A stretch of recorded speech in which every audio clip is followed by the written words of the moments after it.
संकटा मैया की जय। ऐसे ऐसे एक जने रहन राजा रानी। राजा को बहुत दिन हो गए रहा शादी के, लेकिन उनके लड़के बच्चा नहीं रहा। और रानी एक नौकरानी रखे रही, जो नौकरानी रानी को बहुत मानत रही, बहुत माने, बहुत प्यार करे रानी के। और एक संकटा माई को मंदिर रही, जो नौकरानी रही बहुत पूजा पाठ वाली रही, भक्तिन रही। तो हमेशा मंदिर में जाया करे, हर रोज मंदिर जाए संकटा माता के, और संकटा माई के से मनावा करे लड़के बच्चे के लिए, रानी के लिए। धीरे धीरे ऐसे कई साल बीत गया। तो एक दिन नौकरानी बोलती, मलकिन एक बात बोलूं? तो मलकिन बोलती, हाँ बोलो। बोलती, आज हमारी बात मान के एक बात राजा को बता दीजिए तो सही रहेगा। बोली, क्या? बोली, राजा को बता दीजिए कि मैं माँ बनने वाली हूँ।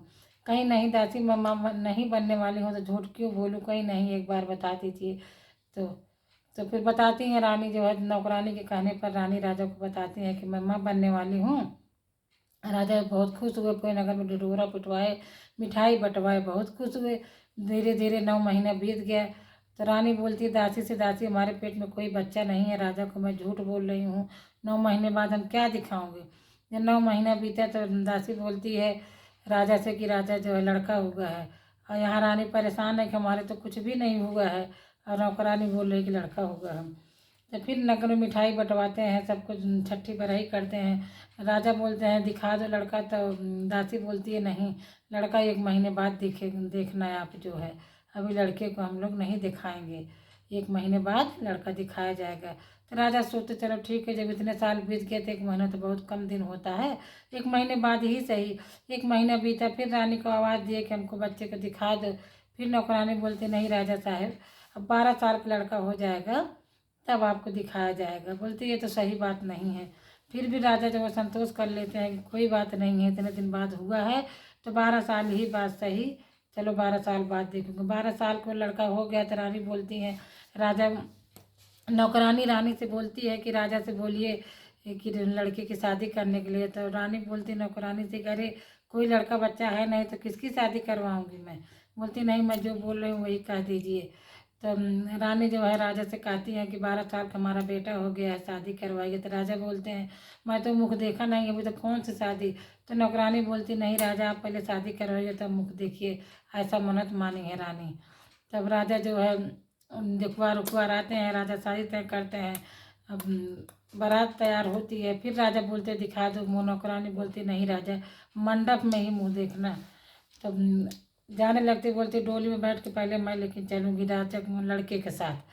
तो लड़के के साथ डोली में बैठती है नौकरानी, और उसमें लड़का नहीं रहता है, चावल के आटा का एक बहुत बड़ा सा ढूंढा बना के रख लेती, वो जो है पिन्नी बना के रख लेती है, लंबा सा लेके जाती है। जब रास्ते में संकटा माई की मंदिर पड़ती है तो बोलती कहाँ से कि एक बार यहाँ पर डोली उतार दीजिए। तो वो लोग डोली रख देते हैं, तो अंदर जाती है, पाँव पकड़ लेती संकटा मैया की।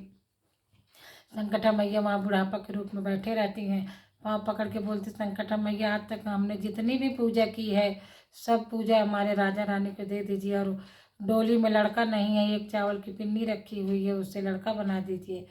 तो संकटा माई बोलती ठीक है, लड़का तो बना दूंगी, लेकिन शादी के बाद जो है लड़का आपको यहाँ दे के जाना पड़ेगा। बोलती है नौकरानी की ठीक है, मैं दे के जाऊँगी। तो 12 साल का सुंदर राजकुमार संकटा मैया बना के डोली में बैठा देते हैं, फिर दासी भी बैठ जाती है साथ में, फिर वहाँ जाती है। जब लड़का उतरता है राजा देखते बहुत खुश हो जाते हैं कि इसीलिए रानी हमारी छुपाई थी कि कहीं मेरी नज़र न लग जाए लड़के को। तब जो है वहाँ फेरे होता है, भावर फेरे होती है, शादी होती है। सुबह फिर बहू के साथ नौकरानी जो है डोली में बैठ जाती, बहू को समझाती है कि रास्ते में संकटा माँ की मंदिर पड़ेगी, मैं जो जो कहूँगी वो तुम कर लेना। बोली ठीक है। तो आती है तो बोलती वहाँ एक बूढ़ा रहेंगे, उनका पाँव पकड़ लेना, जब तक सदा सुहागन का आशीर्वाद न दें तब तक दोनों लोग पैर मत छोड़ना। तो दोनों लोग को ला के बूढ़ा माँ का पैर पकड़वा देती है। माँ बोलती खुश रहो, बोलती है। तब जो है दासी रोते रहती है, कुछ नहीं बोलती है, पीछे खड़ी हुई है। फिर बोलती भाई उठो, तुम लोग क्यों नहीं उठ रहे हो? तब जब बोलती जाओ सदा सुहागन रहो, तब जो है बहू बेटे उठे खड़े हो जाते, फिर दासी भी बाहर आ जाती है। बोलती माता रानी हमने अपनी आज्ञा पूरी की, आपने बोला था कि बहू बेटे को हमारे यहाँ लेके आना, तो मैं लेके आ गई, अब इनको अमर रहने का वरदान दीजिए। तो बोली मैं तो सदा सुहागन का वरदान दे ही चुकी हूँ, तुम तो बहुत चालाक निकली कि हमसे बोलवा ही ली सदा सुहागन रहने का आशीर्वाद।